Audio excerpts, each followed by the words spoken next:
အဘိဓမ္မာရိုးရိုးတတိယဆင့်ကမ္မထာမိုင်းဖြစ်ပါတယ်နော်အခုကျွန်တော်တို့ဆက်သွားမှာတော့ဘာဝနာ၃ပါးကိုဆက်သွားမှာဖြစ်ပါတယ်ဒါပေမဲ့လည်းအခုမှတက်တဲ့လူသစ်လေးတွေပါဖြစ်တဲ့အတွက်ကျွန်တော်အရင်ပိုင်းလေးကိုပြန်ပြီးတော့နှဲနှွှေးကြအောင်နော်ဟုတ်ကဲ့ကျွန်တော်တို့ကမ္မထာပိုင်းမှာအဓိကဘာဝနာကြီးဘယ်နှခုရှိပါသလဲနှစ်ခုရှိပါတယ်နော်ပြောပါဦးသမထဘာဝနာနဲ့ဝိပဿနာဘာဝနာဟုတ်ကဲ့ပါအဓိကဘာဝနာကြီးနှစ်ခုမှာသမထဘာဝနာရဲ့ဝိပဿနာဘာဝနာရဲ့အခုကျွန်တော်တို့စတင်ပြီးတော့သင်ကြတာဒီသမထဘာဝနာကမ္မထံဖြစ်ပါတယ်သမထဘာဝနာကမ္မထံဒီဘယ်နှပါးရှိပါသလဲခင်ဗျာ40ပါးရှိပါတယ်နော်ဟုတ်ကဲ့အဲ့ဒီ40လေးကိုကျွန်တော်တို့ရှေ့နာမည်လေးတွေပဲပူဇော်ပေးပါဦးကတိုင်း10ပါးအတုဝ10ပါးအနုတ္တိ10ပါးအပမညာ4ပါးအဟာရေပရိကူလာတင်ညာ1ပါးသတုဓာတုဝဝုထံ1ပါးအာရုပအာရူပ4ပါးဘာသမထကမ္မထံ40ပါးဟုတ်ပြီအဲ့ဒီသမထကမ္မထံ40ပါးမှာကျွန်တော်တို့အခုသင်လာတာဒီသမထကမ္မထံ40ပါးလုံးလည်းပြီးသွားပြီပြီးတော့သမထကမ္မထံ40ပါးနဲ့ဇေယျ6ပါးတွဲတာလည်းပြီးသွားပြီเนาะပြီးတော့သမထကမ္မထံ40ပါးနဲ့နမိတ်3ပါးတွဲတာလည်းပြီးသွားပြီ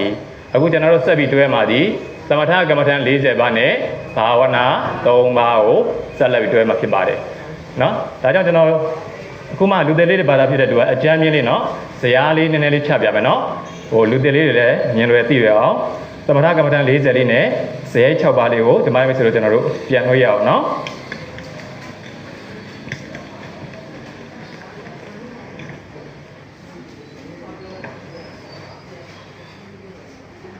ပြန်လို့ရအောင်ဖြစ်တဲ့အတွက်ကျွန်တော်တို့ဒီဒါမှမဟုတ်ဆိုတော့ရာပြီးသားလို့ကျွန်တော်သတ်မှတ်လိုက်မယ်ရှေ့ကနာမည်တွေမရေးတော့ဘူး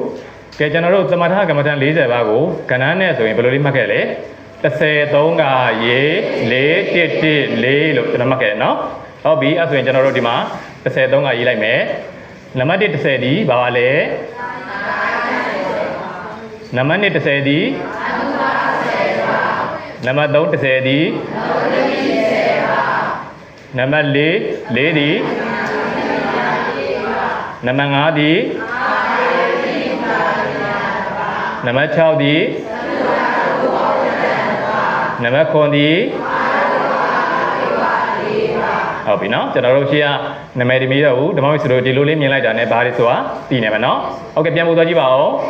ကတိုင်း10ပါးအတုဝ10ပါးအနုတ္တိ10ပါးအပမညာ4ပါးအဟာရေပရိကူလာတင်ညာ1ပါးသတုဓာတုဝဝုထံ1ပါးအာရုပ